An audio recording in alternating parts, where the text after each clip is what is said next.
Okay, so in terms of my process, I've decided that I'm spending way too much time like randomly drawing lines onto parts and then having to erase it and stuff like that. And I figured it would actually be a lot more beneficial for me and efficient for me to actually go about this digitally. Instead of, you know, just like working on it, you know, drawing lines onto it and stuff like that. I figured it would actually be easier for me to draw lines onto a photo and, you know, try to see what I like, what I don't like, and possibly, you know, work out the placement of panel lines and stuff like that way. So that's what I'm going to do right now. It'll probably just be like a time lapse right now, but I want to share the process with you guys as I kind of go along. So yeah, rather than having to, you know, actually, you know, draw lines onto this and, you know, waste time, I could just do it digitally by taking a really up close picture and I can just draw lines onto it. So we'll see how this turns out.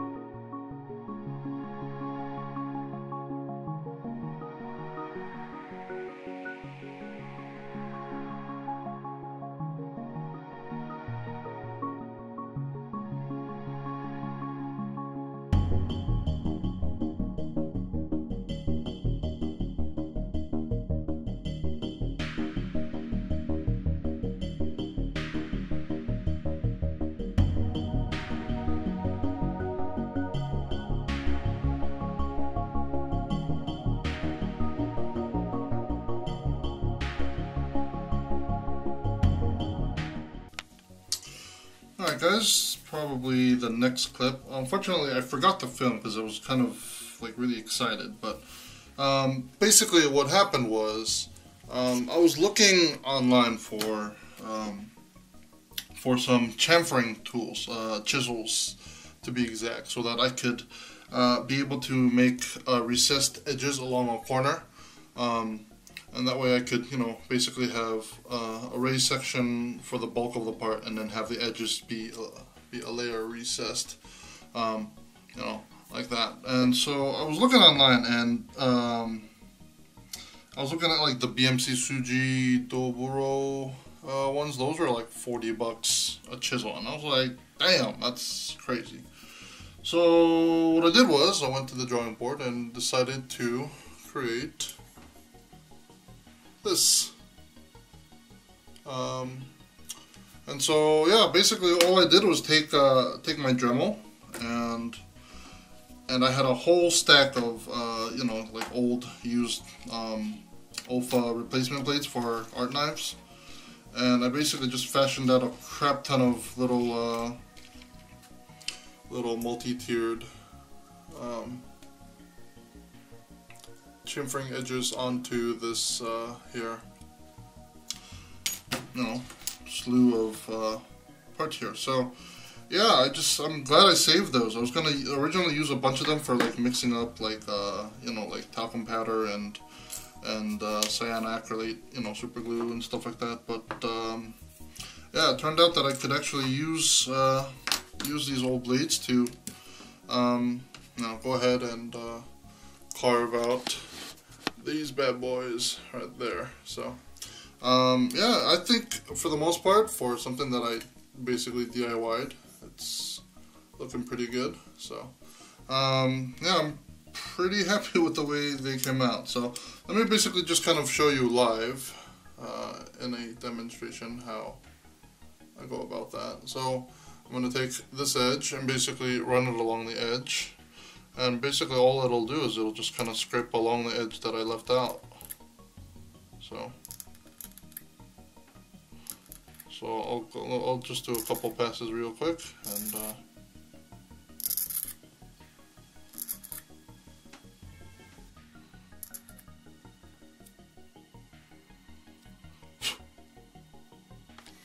and that's a very, very rough example. Let me throw some panel liner on there because it's a white part, but it's not completely clean or perfect, because I don't know, this was just for an example to kind of show you guys, but yeah, looking pretty cool. I just tried to do it as quickly as possible, but obviously I'd be working a lot slower and stuff for something that I really want to get right. But yeah, it's nice. I like this tool. I like the fact that it works, and I just saved myself 40 bucks. So anyway, I'm gonna keep working on this piece, and then we'll check back later on the progress that I've made on top of this.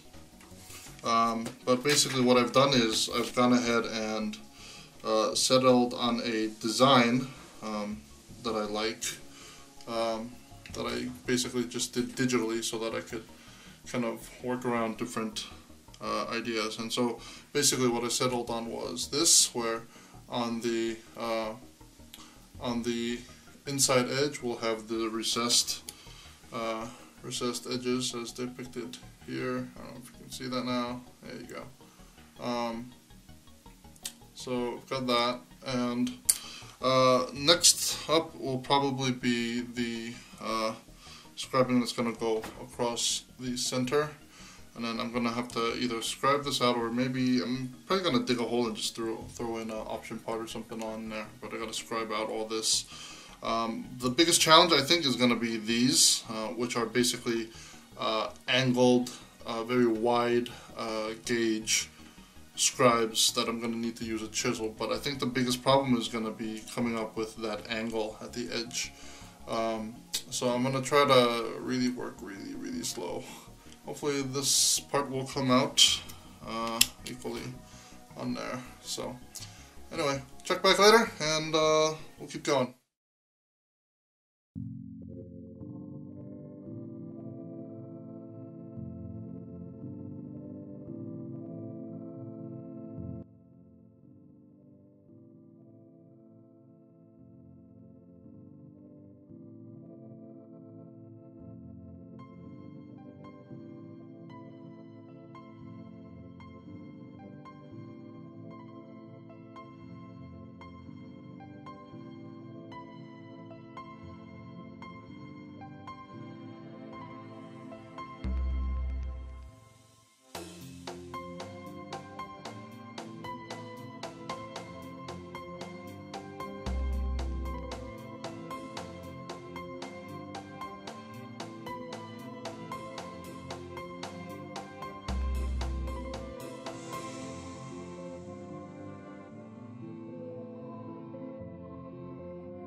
I can probably imagine how difficult it is to work with such small parts.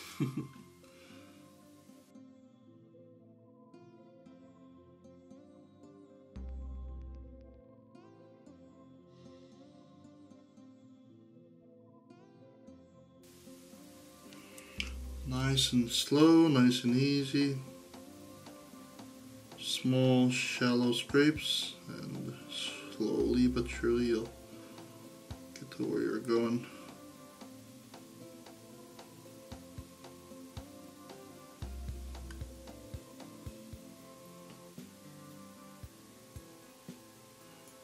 It's gonna take forever, so I'll probably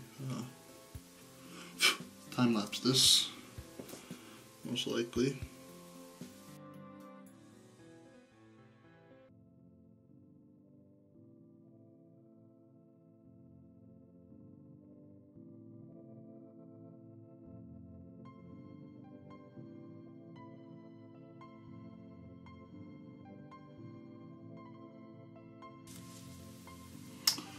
And there we have it.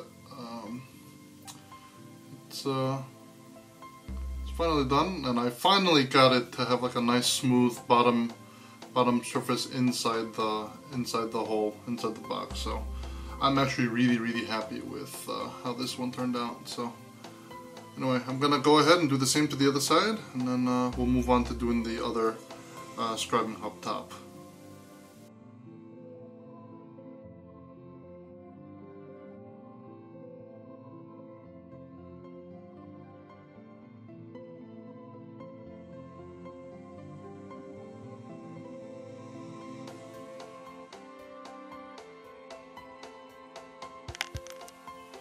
Alright, so I finally got it done, and it looks like, yeah, I'm starting to get the hang of this chiseling thing. It's difficult at first, but I think once you kind of learn to work the chisel and not the pressure with your hand, I think you end up with much better results. But yeah, I'm happy with the way it came out, so we're gonna move on to the next section.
Alright, so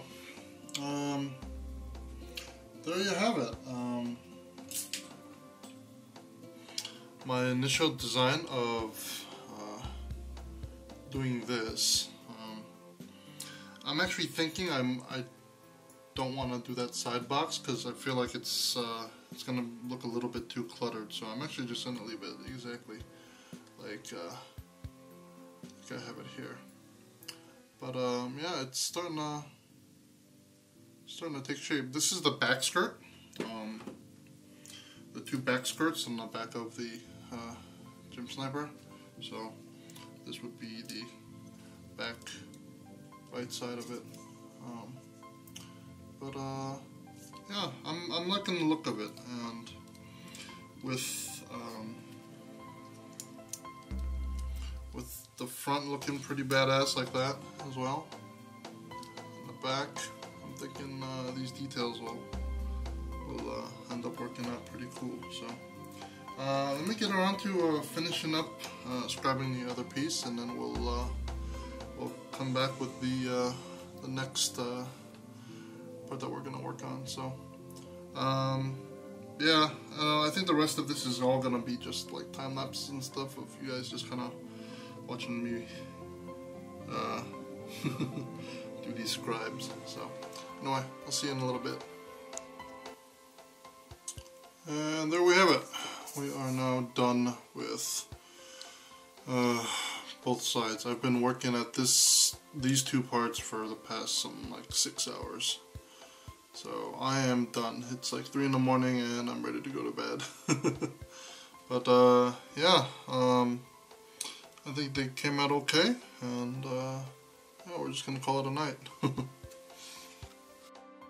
Okay, I've already gone ahead and done the modification on this leg already. So let me kind of show you what it exactly is. Because again, if I've mentioned this in my first video, but this this ankle part, it's just way too wide. It protrudes too much. It's very boxy, and I hate the fact that it hangs down from the top and then goes down that way. I really don't like the aesthetic of that. So what I've decided is I'm gonna basically remove that and modify it so that I can actually use the existing ankle guard that comes from the original Gym 2.0. So here we have the other ankle armor, which is on the actual runner, and then there's an underlying mount part for that ankle armor, which is basically what I did there. So let me show you what I did to the other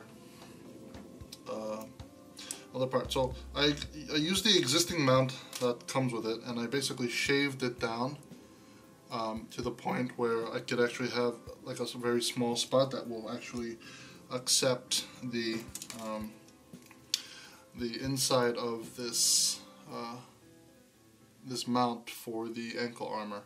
So there's actually a hole in there, and what I've done is I actually had to kind of shave that down so it wouldn't be so thick, so that I can actually get it on there. So yeah, I basically shaved it down on this side and that side, as well as the inside of this mount on the inside, because it was way too thick, so it was actually bending out the plastic that way. So I did away with that with some modification, and just, you know, this was really quick. It was like, you know, 10 minutes tops. But yeah, it does fit, and yeah, it was very minor, and it just kind of fits on there. So now I don't have to worry about it falling out. It moves up and down. So yeah, so I'm gonna basically do the same thing to the other leg, and it actually came with these little what do we call, like, joint parts. And it actually has the holes dug out on them for that. And yeah, so yeah, basically just use the, hold on, you gotta be kidding me. Hold on. No, come on. No, don't tell me. Don't tell me this is gonna just be plug and play. Hold on a second. Oh, this is the other foot. Let me just remove this really quick.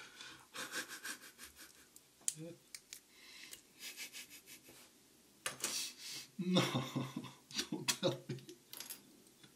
Say it isn't so. Hold on.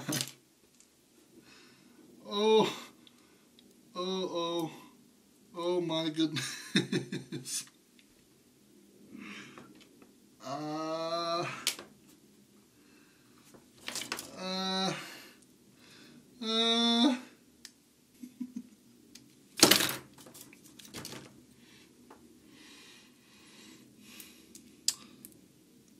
Son of a